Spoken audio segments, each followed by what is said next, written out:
Gente, a gente está pensando aqui sobre esse tema tão importante, que é a cosmovisão reformada, como nós enxergamos o mundo, tá? Então, para a gente introduzir aqui a nossa conversa, abra por favor a sua Bíblia, Romanos capítulo 12, versículo 2, a gente já leu esse texto já em outra oportunidade, é só para a gente partir desse texto, para a nossa conversa hoje. Romanos, capítulo 12, versículo 2. Só uma pergunta.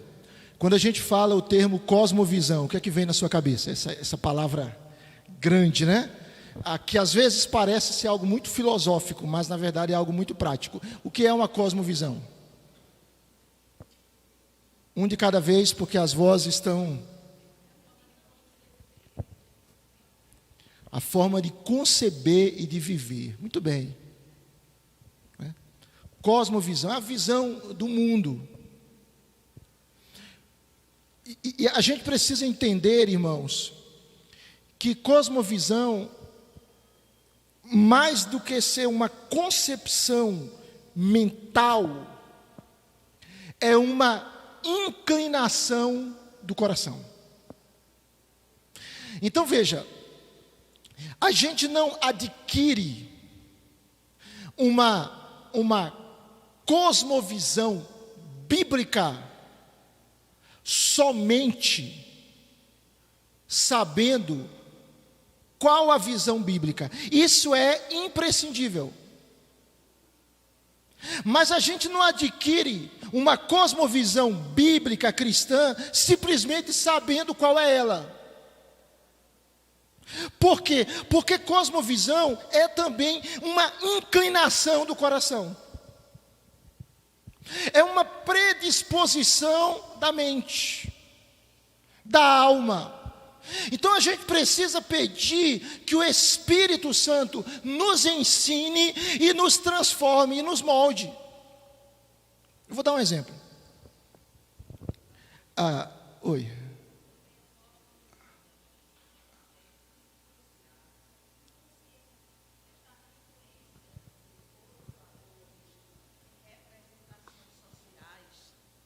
Essa influência de outros valores, das representações sociais, do senso comum, elas podem acontecer e a gente nem tem a consciência dela, não é algo explícito.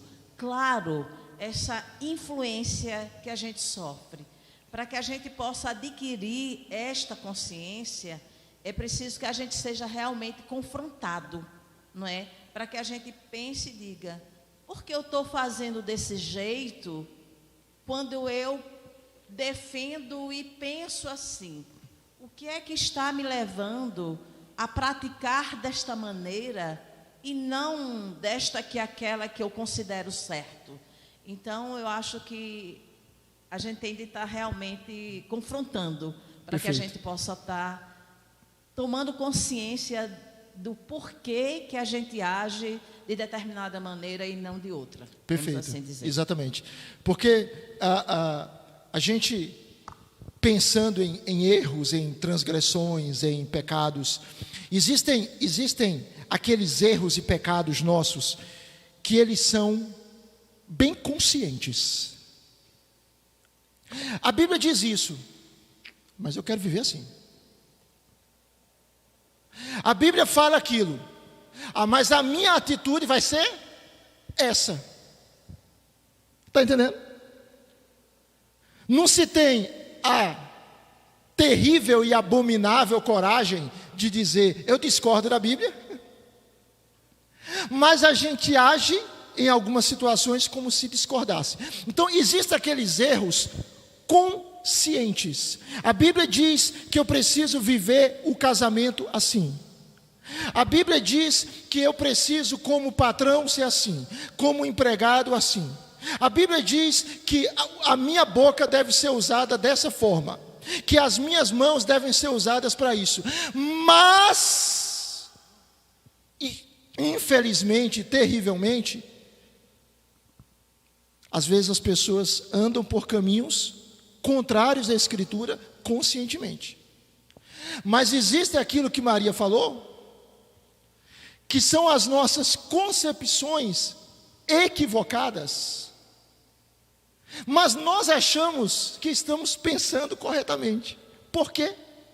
Porque nós fomos sempre ensinados assim. Eu já pensei em coisas, irmãos, como crente, que hoje eu olho e digo, Deus me livre. Eu já tive visões sobre ideologias, sobre fatos históricos, sobre legados de eventos famosos da história. Um tipo de visão que hoje eu rechaço. Mas por quê? Porque eu não tinha o conhecimento. Porque me ensinaram que era assim. O mundo me ensinou assim. O contexto social me ensinou assim. Quem sabe livros didáticos me ensinaram assim. Mas chegou um determinado momento que eu percebi que aqueles conceitos, mesmo tendo alguns elementos verdadeiros, eram conceitos cujas bases, cujas matizes eram contrárias à Escritura. Vou dar um exemplo. Você bebe um copo de água, pergunta óbvia, mineral, 1, 2, 3, bebe? Sim. Mas se você souber que aquela água é água mineral, ela tem 8 gotas de veneno, você bebe? Mas ela continua sendo água. Ela não deixou de ser água. Ela é água. Só que é uma água com uma introdução de um produto, de um resíduo que pode matar. Entende? A gente precisa entender, irmãos, que Satanás, até em anjo de luz, ele se transforma, Paulo diz. Às vezes você tem aquela visão, aquela ideia do diabo, aquela ideia às vezes de desenho animado, de alguns filmes, como se ele fosse aquela figura com chifre, com tridente, com capa vermelha, horrorosa aos olhos, dizendo, eu vou destruir você. Não é? E isso só causa repulsa. Mas o diabo, o mundo, a carne, usa vários estratagemas, às vezes utilizando até elementos verdadeiros para nos destruir. Como foi que Satanás tentou Eva? Todo mundo conhece esse texto. Satanás pega o elemento da proibição de Deus, de que a mulher, o homem, os nossos primeiros pais não comessem do fruto da árvore do conhecimento do bem e do mal. Era o fruto daquela árvore. E o que Satanás disse para Eva? Lembram? Qual foi a primeira colocação de Satanás para Eva em Gênesis 3? Lembram? Estão tímidos? Foi assim que Deus disse, o quê? Não comerás do fruto de toda a árvore do jardim, ou de nenhuma árvore do jardim. Veja, ele pega o elemento do comer o fruto, da árvore do jardim, elementos verdadeiros e ele distorce o resto. E ali ele derruba os nossos primeiros pais. Indo para o texto de Romanos 12, 2, só ler esse texto para a gente entrar na nossa conversa de hoje.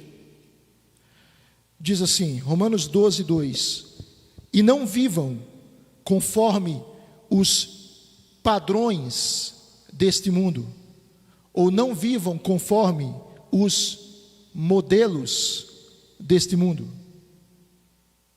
mas deixem que Deus os transforme pela renovação da mente, para que possam experimentar qual é a boa, agradável e o que?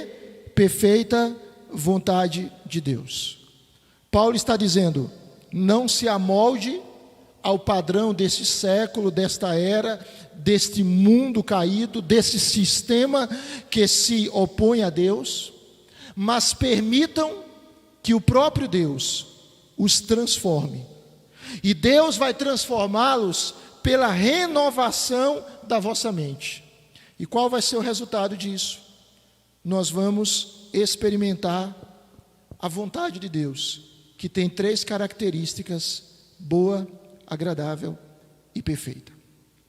No nosso último encontro, nós começamos a tratar que a cosmovisão reformada, ela se estrutura a partir de 3 categorias bíblicas fundamentais. Eu preciso que alguém aí de cima, por favor, passe o slide. Acho que ele deu uma pequena travada, por favor.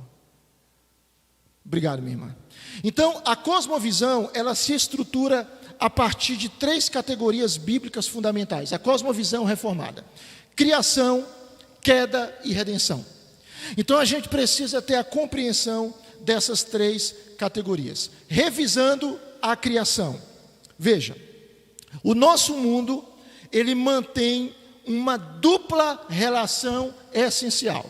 Que relação é essa? Os irmãos estão conseguindo enxergar o slide? Muito bem. Primeiro, o mundo, ele foi feito originalmente por Deus e ele é sustentado continuamente por Deus.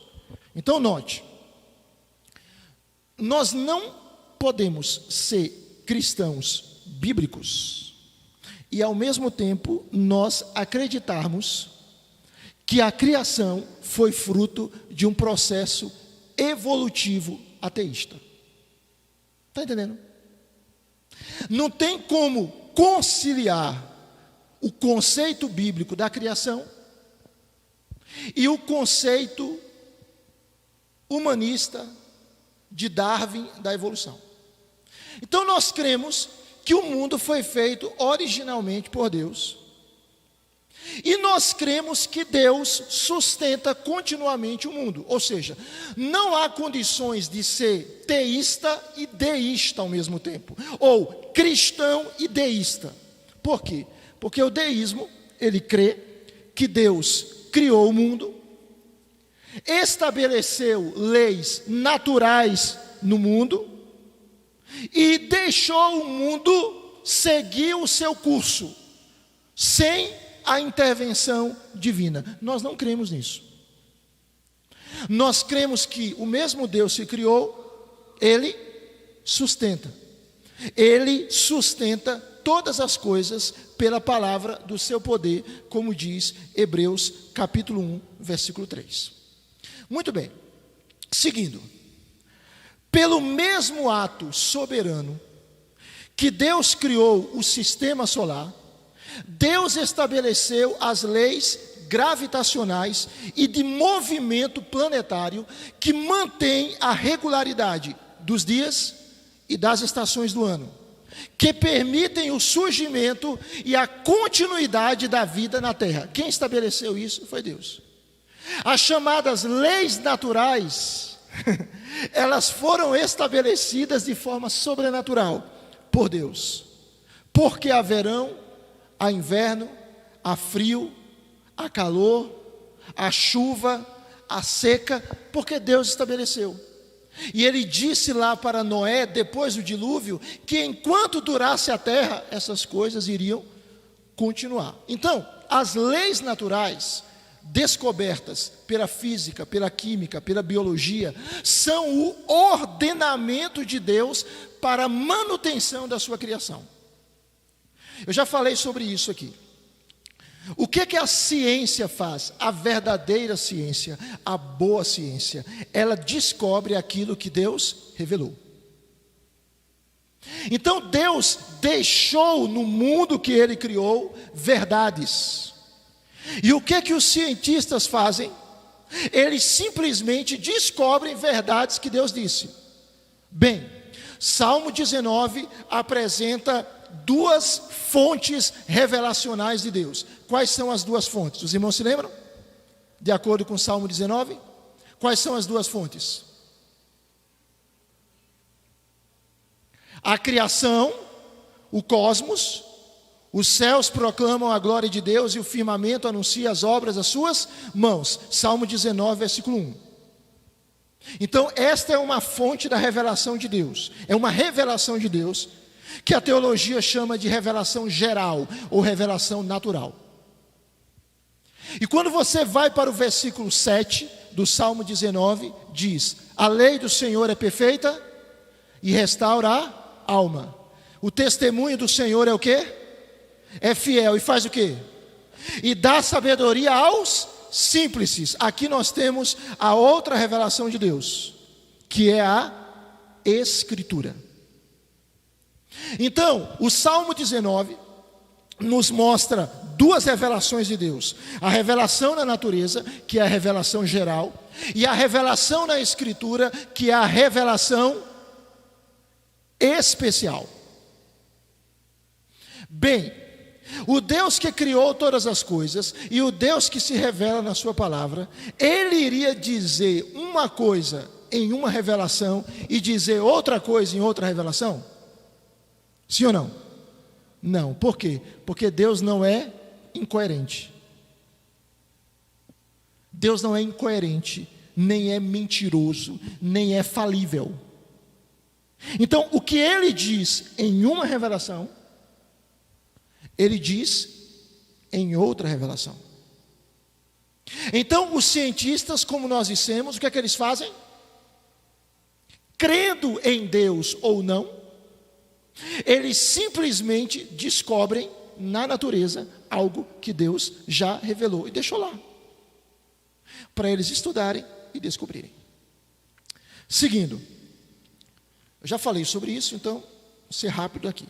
É como Criador que Deus sustenta as leis que regulam a natureza. Deus sustenta as leis, desde o movimento da lua e do sol, a gestação das espécies, ou o limite do mar na praia. Nós já lemos esses textos aqui, então a gente não vai ler por causa do nosso tempo. É Deus quem estabelece o movimento da lua, o movimento do sol, o nascer do sol, o pôr do sol. Todos os movimentos da natureza é Deus quem estabelece. A gestação das espécies, sejam elas quais forem, é Deus quem estabelece. O limite do mar na praia, o mar vai até aqui e ele não passa daqui, né? Ele não passa, ele tem um limite. Quem dá? É Deus. É Deus quem sustenta todas as coisas pela mesma palavra poderosa que criou tudo no princípio. E tanto animais quanto elementos climáticos, o que é que eles fazem? Eles executam a palavra de Deus. O que é que os animais fazem? Eles executam a palavra de Deus, mesmo sem consciência. O que é que as plantas fazem? O que é que o mar faz? O que é que a terra faz? Executa a palavra de Deus. Só o ser humano, que muitas vezes é desobediente a essa palavra. Então Deus, Ele tem o controle de todas as coisas. O relato da criação também mostra que em 6 dias Deus exerceu o seu domínio soberano, transformando a terra sem forma e vazia em cheia de vida.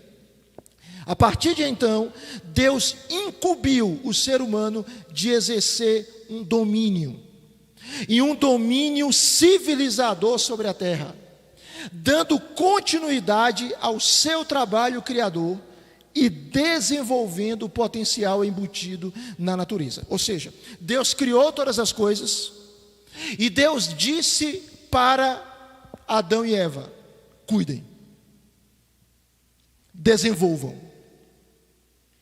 exerçam o potencial que eu concedi a vocês. Cultive o jardim, guarde o jardim. Sejam vice-gerentes da criação, administrem a minha criação. Foi isso que Deus fez. Aquilo que a teologia chama de mandato cultural. Mandato cultural. Existem 3 tipos de mandatos: o mandato cultural, o mandato espiritual e o mandato social. O que são esses 3 mandatos? Rapidamente. E nós continuamos com a responsabilidade desses 3 mandatos. O mandato cultural, ele diz respeito ao exercício das nossas responsabilidades como criatura de Deus, como cidadãos, como indivíduos formados pelo Senhor. Então, por exemplo, cuidar da criação, cuidar da natureza, cultivar a criação, isso faz parte do mandato cultural. Desenvolvermos as nossas habilidades, os nossos talentos, os nossos recursos, para desempenharmos funções na sociedade, funções dignas e que vão beneficiar a sociedade, isso faz parte do nosso mandato cultural. Mas tem um outro mandato, que é o mandato social. O mandato social diz respeito às nossas relações. Nós somos chamados a nos relacionar com as pessoas, relacionar com os indivíduos e termos relações íntegras com o indivíduo. Faz parte do mandato social. Deus disse para Adão e Eva que eles deveriam ser fecundos, que eles deveriam se multiplicar, que eles deveriam ter filhos, que eles deveriam encher a terra. Então Deus queria um povo que o adorasse, e esse povo se relaciona interpessoalmente. Isso faz parte do quê? Do mandato social. Nenhum homem é uma ilha, nós precisamos nos relacionar, entendeu? Ou seja, uma pessoa que quer viver isolado o tempo todo, ela está com problema. Uma pessoa que não quer ver ninguém, que não quer ter amigos, que não quer estreitar relacionamentos, que não quer fazer amizades, que não quer desenvolver relacionamentos abençoados com outros, ela tem problema. Porque Deus não nos criou para vivermos na solidão. Existem momentos que nós ficamos sós, faz parte. Mas o problema é quando sempre quer ficar só. Então, o mandato social diz respeito à nossa relação com o próximo. E o terceiro mandato é o mandato espiritual, que ele fala sobre a nossa relação com Deus, a nossa vida de adoração, de devoção, de comunhão, de submissão a Deus, de obediência à sua palavra, de gratidão a Ele por quem Ele é e pelos seus feitos. Então, esses 3 mandatos, eles continuam. Eles foram estabelecidos na criação antes da queda, e pós-queda eles permanecem. O mandato espiritual, o mandato social e o mandato cultural. Só um apêndice aqui para a gente entender isso. Está claro até aí, não está, gente? Tranquilo, né? Fácil? Muito bem. Então vamos lá. O relato da criação, portanto, ele mostra que Deus, ele criou o mundo em 6 dias, transformou a terra sem forma e vazia em cheia de vida, e deu ao homem o potencial de cuidar e desenvolver a natureza. Então, a natureza, irmãos, ela serve de um testemunho mudo universal da existência e da ordenação do Criador. Como é que a gente sabe que Deus existe? Pela sua palavra. Como é que a gente sabe que Deus existe? Pela revelação na natureza. E Deus implantou em nós a capacidade de intuição e conformação com sua ordenação. Nossa consciência. Deus nos deu uma consciência para a gente discernir o certo e o errado. Deus se revela através da nossa consciência. É por isso que você tem gente que não lê a Bíblia, não crê na Bíblia, não conhece a Bíblia, mas consegue fazer coisas que estão de acordo com a Bíblia. Essa pessoa vai ser salva? Sem Cristo, não. A gente falou sobre isso no nosso último encontro. Acho que foi Alberes, não sei se foi Alberes, fez alguma pergunta relacionada a algum assunto sobre isso. Foi Alberes. Então, ela sem Cristo, ela não pode ser salva. Mas ela consegue fazer algumas coisas boas, conforme a vontade de Deus, mesmo sem ser uma cristã.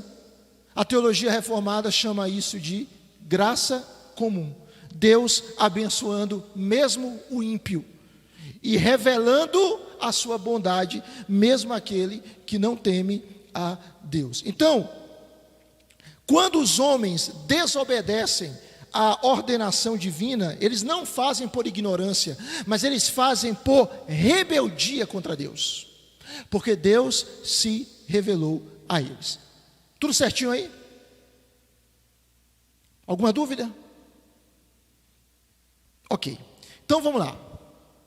Mas algo aconteceu, e aí nós temos o outro elemento importantíssimo para nós desenvolvermos uma cosmovisão reformada bíblica, que é o segundo elemento, que é a queda. As Escrituras ensinam que o pecado de Adão e de Eva não foi um ato isolado de desobediência.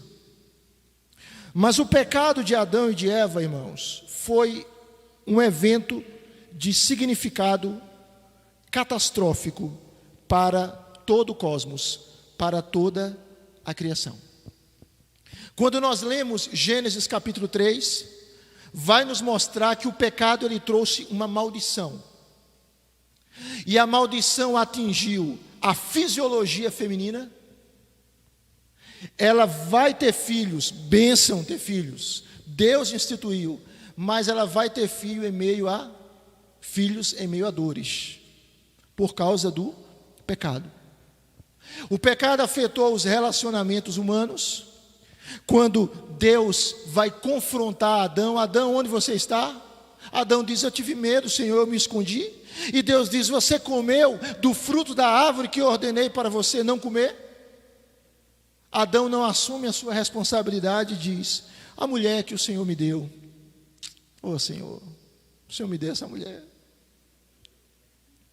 Né? O mesmo Adão que disse: essa é osso dos meus ossos, é carne da minha carne, agora sim, essa é parecida comigo. O mesmo Adão não assumiu a sua responsabilidade como homem e disse: a mulher que o Senhor me deu do fruto.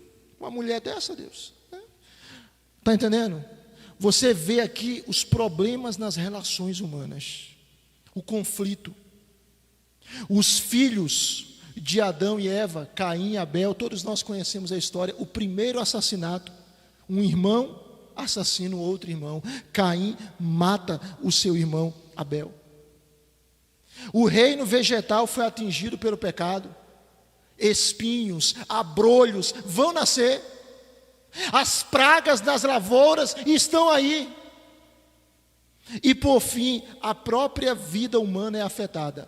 O homem e a mulher pecam e eles morrem, porque Deus disse que se eles comessem do fruto, eles iriam morrer. E Adão morreu. Viveu muito tempo, mas morreu. Mas a morte não é somente física, é uma morte espiritual, é uma desconexão de Deus. Então, o pecado trouxe isso. Aquilo que Francis Schaeffer chama de alienação cósmica. Ele atingiu o ser humano, ele atingiu a criação. Quando é que apareceu o medo, irmãos? A Bíblia fala centenas de vezes para a gente não temer. Quando é que o medo apareceu? Quando é que o sentimento do medo surgiu? Depois da queda. Quando Deus vai até Adão e ele pergunta, Deus está usando uma linguagem humana, porque Deus é onisciente e onipresente, mas ele diz, onde é que você está? Você está onde? O que é que Adão disse para Deus? Lembra? Eu tive medo. Está ali. E me escondi.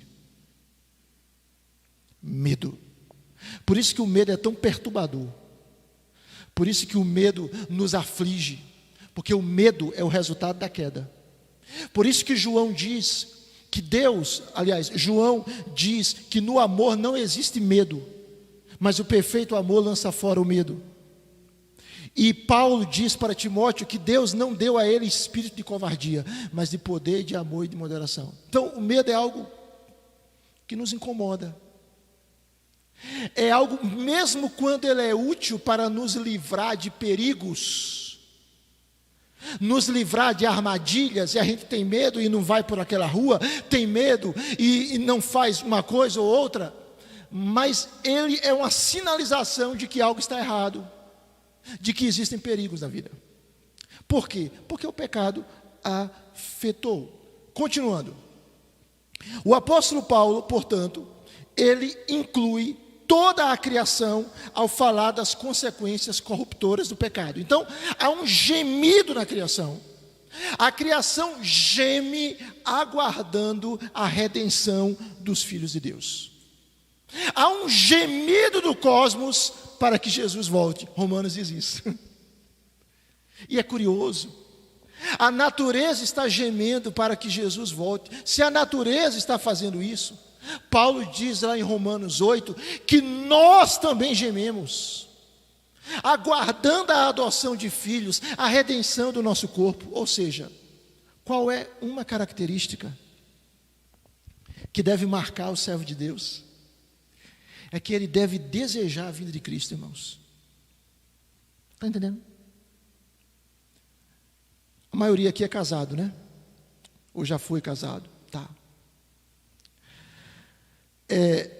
Normalmente os dias que antecedem o casamento são dias de muita expectativa.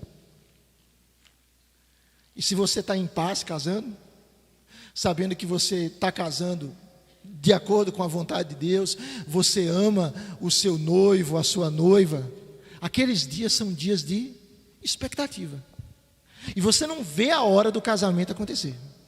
Você não pensa assim, por que esse negócio não acontece daqui a 4 anos? Se pensa assim, é porque tem problema.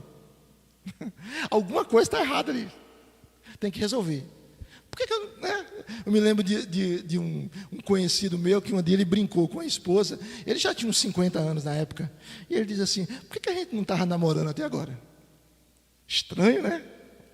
Eu acho que ele falou brincando. Eu espero que ele tenha falado brincando. Mas o fato é que a gente anseia o dia do casamento. A gente anseia o encontro com o noivo, com a noiva. A gente anseia morar juntos. A gente anseia isso. Isso é normal. Isso é natural. Isso é lógico.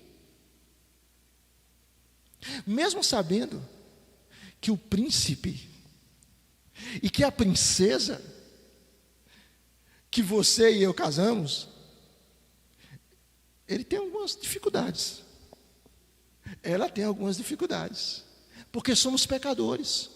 São pecadores que dizem sim, mesmo sabendo que nós vamos estar sujeitos a problema, mas nós ansiamos estar com o nosso amado, com a nossa amada. Irmãos, Jesus é o nosso noivo perfeito, que não nos desampara, não nos abandona, não nos irrita, não fica mal-humorado, perfeito. E uma característica do crente, da noiva de Cristo, é ansiar pelo encontro com o noivo. É isso. Por isso que Paulo nos mostra que nós gememos também, desejando o encontro. Por quê? Porque a natureza, ela decaiu de sua perfeição original. Nós vemos desastres naturais, nós vemos graves problemas. O corpo humano se debilitou a um sem número de enfermidades. Vocês veem como continuamente se descobrem novas doenças? Percebe isso? Como a palavra rara, ela tem sido uma palavra cada vez mais usada na medicina. Isso é uma doença rara. Esse é um problema que não era outrora conhecido. Por quê? Porque nós somos pecadores. E mais, as próprias atividades humanas foram afetadas pela queda. O divórcio no casamento, que tem se tornado algo cada vez mais presente. As uniões de pessoas do mesmo sexo. O Estado que se corrompe ou pelo totalitarismo, ou pelo movimento ditatorial, ou pela corrupção política. A tecnologia a serviço da morte, irmãos. O uso da tecnologia para matar pessoas. O uso da tecnologia para tirar a vida de pessoas. O uso da tecnologia para matar crianças no ventre.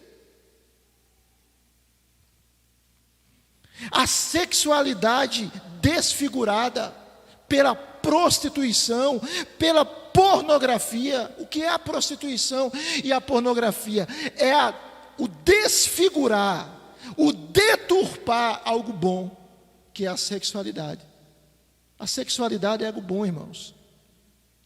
Quem criou o sexo foi Deus, não foi o diabo, não. Não foi aquela situação, na hora de criar o sexo, Deus não fez isso, fechou o olho e disse, vai diabo, agora tu fazes. Não foi assim. Foi Deus quem criou o sexo. Por isso que ele é tão bom. Porque tudo que Deus faz é bom. Mas o que Satanás faz? Ele deturpa com a prostituição e com a pornografia. Então, a boa criação de Deus, ela foi corrompida pela rebelião humana contra o Criador. Está claro isso aí, não está, gente? Tranquilo, né? Mas veja, vamos lá. Agora, tem um detalhe importante. A queda, ela não alterou a essência da criação. A essência da criação foi mantida. E a teologia reformada mostra que Deus, ele derrama a sua graça comum. Deus preserva a vida. Deus preserva a natureza. E Deus dá ao homem a possibilidade, presta atenção nisso, de desenvolvimento cultural e social. Exemplo. Você vê assim, um jogador muito habilidoso.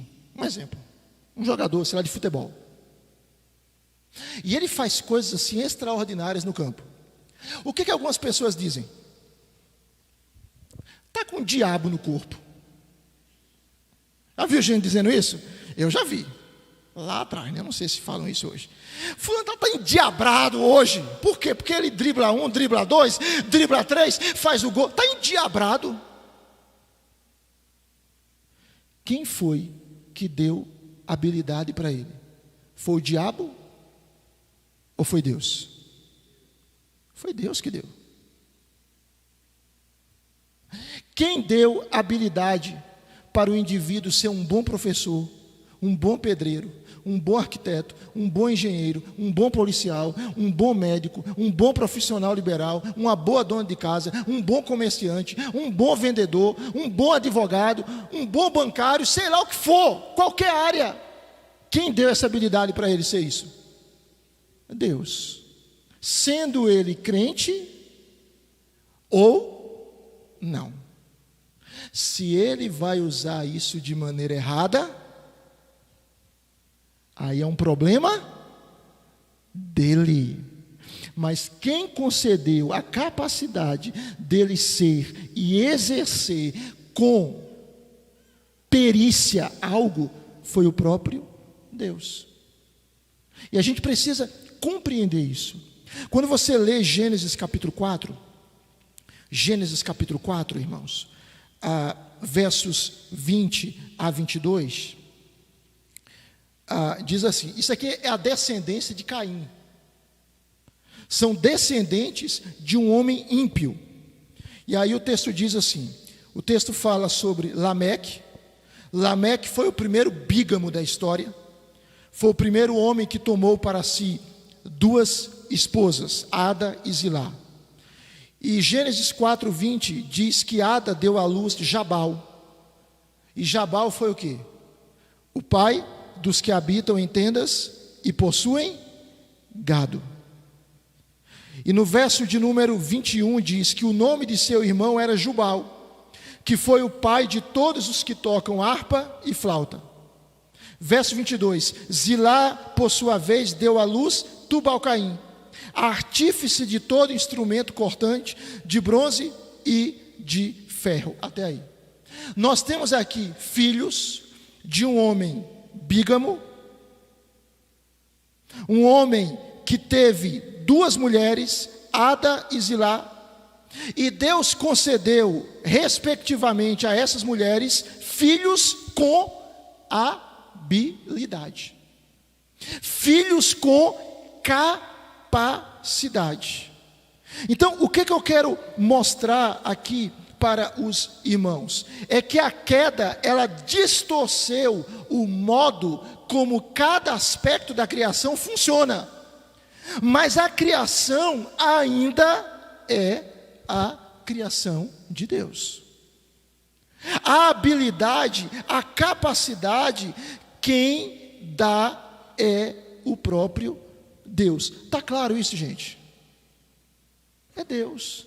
A pessoa reconhecendo ou não. Então, existem 2 palavrinhas que é importante a gente entender aqui, que são as palavras estrutura e direção. A estrutura da criação, ela se mantém intacta, mas a direção da criação, ela foi deformada por causa do pecado. O que é a estrutura da criação? É a constituição criacional determinada por Deus, que faz cada aspecto da criação ser o que é. Exemplo, leões continuam a ser leões. Depois da queda, o leão não virou um cachorro, continua a ser leão. As estrelas, a areia, as macieiras, o ser humano, a família não mudou na sua estrutura, na essência do seu ser. O que mudou? Não foi a estrutura, foi a direção. As coisas e seres criados que existem para glorificar o seu Criador, para terem uma ordenação direcionada por Deus, por causa da queda, há uma nova direção que a humanidade segue.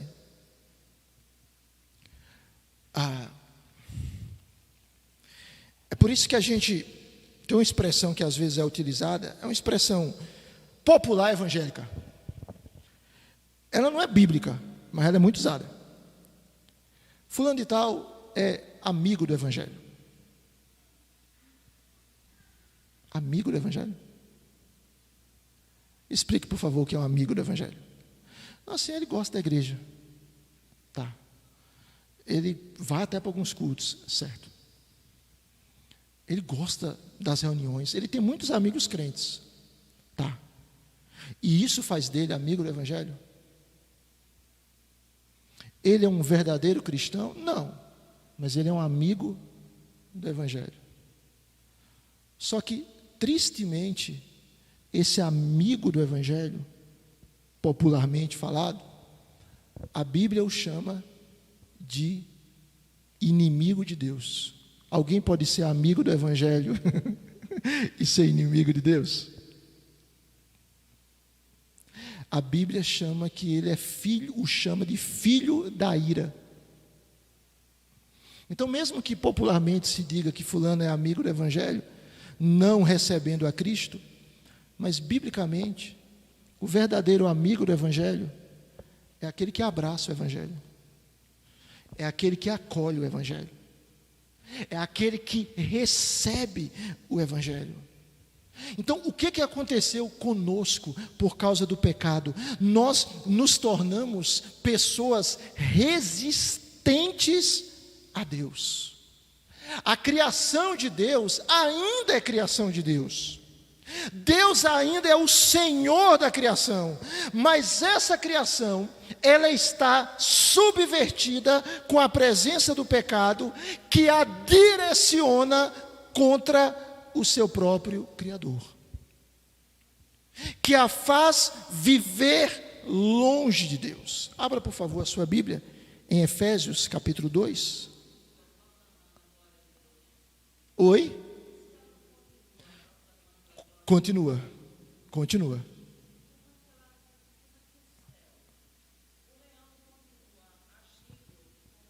Deus determinou. O céu não continua proclamando a glória de Deus. Sim. O leão não continua agindo como foi determinado. Sim. Mesmo influenciado pelo pecado. Sim, mas... E mesmo quanto à tentativa do homem de redirecioná-lo no sentido do pecado. Sim. Não foi só o homem que se redirecionou e, consequentemente, o seu mau domínio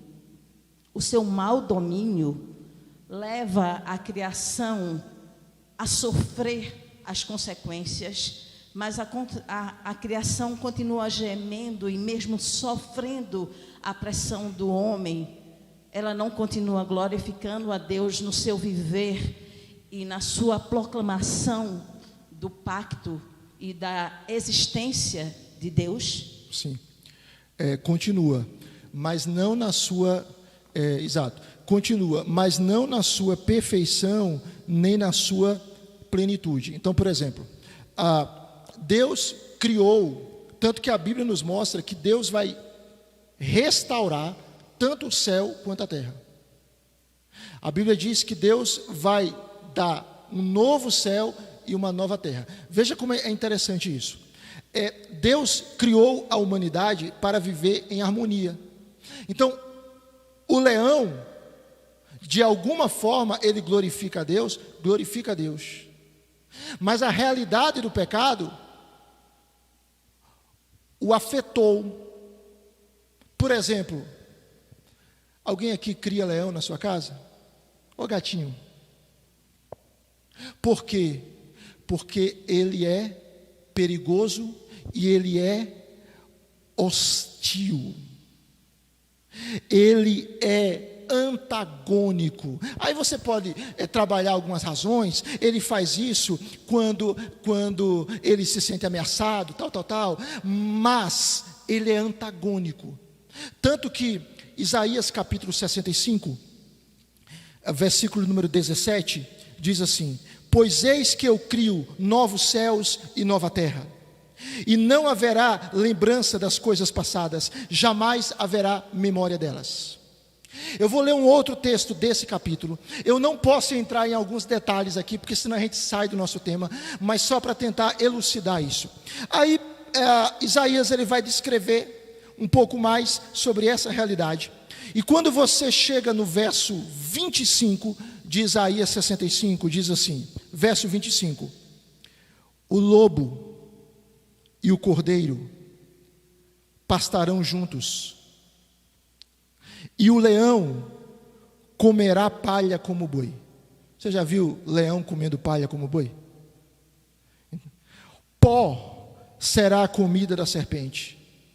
Não se fará mal nem dano algum em todo o meu santo monte, diz o Senhor. Então o que é que você tem? Você tem uma criação que de alguma forma ainda glorifica a Deus, mas que foi afetada pelo pecado, que foi maculada pelo pecado.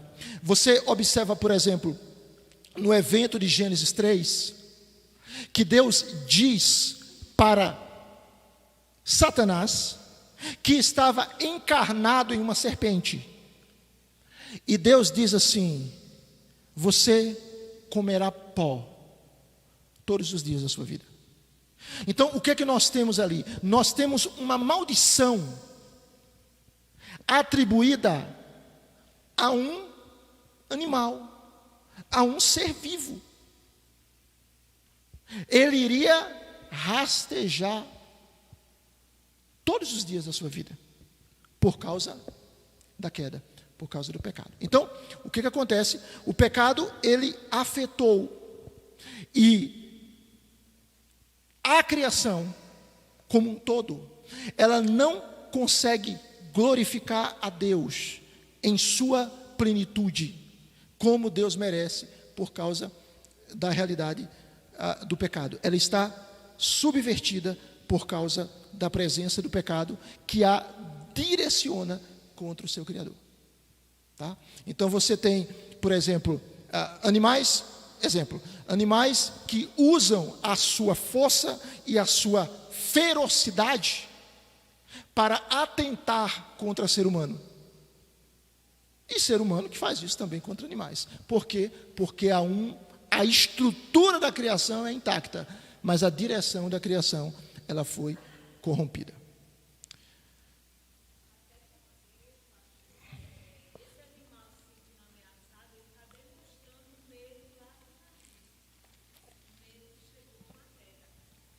Pois é, exatamente. Eu queria 5 minutos, e a gente termina, e aí a gente introduz esse outro aspecto que é fundamental para a gente compreender a questão do mundo. Como o mundo funciona. Como é que nós podemos ter uma visão bíblica do mundo? Então a gente precisa ter a compreensão da criação, a compreensão da queda e a compreensão da redenção. Então, o que a cosmovisão reformada faz? Ela não se limita a afirmar a bondade estrutural da criação e verificar a direção de rebeldia ou de submissão em que cada aspecto criacional se encontra. O mundo está caído, o pecado afetou o ser humano, afetou toda a criação. Há uma estrutura criacional mantida, mas há um direcionamento equivocado. O que a cosmovisão bíblica nos mostra? Ela nos mostra que em Cristo, e só em Cristo, a humanidade recebe uma nova oportunidade. E ela é restabelecida como administradora de Deus sobre toda a criação. Então, a nossa esperança, irmãos, viva, ela está em Cristo. A gente pode e deve orar, torcer, contribuir de alguma forma, para que nós tenhamos dias melhores, para que nós tenhamos representantes nas diferentes áreas melhores. Nós devemos exercer a nossa função, isso faz parte do nosso mandato cultural. Nós devemos orar pela nossa cidade, para que ela tenha paz. Nós devemos fazer tudo isso, mas a nossa esperança redentiva não está nem em indivíduos, nem em partidos, nem em ideologias. A nossa esperança redentiva está em Cristo e só em Cristo. Porque é Cristo que vai restaurar o universo. É Cristo que perdoa os pecados. É Cristo que dá a vida eterna. É Cristo, irmãos. É por isso que nós vemos o ser humano sempre falando de tolerância, de amor, de perdão, de progresso, de avanço, de desenvolvimento, mas parece que o mundo está indo de mal a pior. Não é? A despeito de desenvolvimentos em algumas áreas, o ser humano moralmente ele não está melhor, espiritualmente não está melhor, socialmente ele não está melhor. O ser humano, ele é um ser caído. E ele não consegue promover redenção para si mesmo. Ele não consegue promover salvação para si mesmo. A abrangência da redenção, irmãos, ela é tão grande, ela é tão maravilhosa quanto a queda, e alcança a totalidade da criação. Presta atenção nisso. E isso precisa dar esperança ao nosso ser. Às vezes a gente olha para esse mundo e diz: meu Deus, tanto problema, meu Deus, tanta dificuldade, meu Deus, tanta maldade, tanta perversão, tanto ódio, tanta distorção de valores. Mas a Bíblia diz que em Cristo, cada aspecto da criação que foi corrompido pelo pecado é restaurada. Em Cristo, esse universo será plenamente restaurado. Em Cristo, a minha e a sua vida serão plenamente restauradas. Em Cristo, irmãos, em Cristo há um futuro glorioso, maravilhoso, lindo para nós. Então, quando você olhar o presente e ver coisa boa, mas um monte de coisa ruim, olhe além do presente, olhe para o futuro e diga: Cristo é o meu Salvador, Cristo é o meu Senhor, Cristo é o governante do mundo e da história. A minha vida está nas mãos dele, a minha esperança está nas mãos dele. Nele eu sou mais do que vencedor, e ele me levará a salvo para o seu reino eterno. A gente precisa compreender isso, compreender o elemento da redenção. Próximo encontro, a gente fecha esse elemento da redenção e entra em outro estudo, ok? Vamos ficar de pé e vamos orar?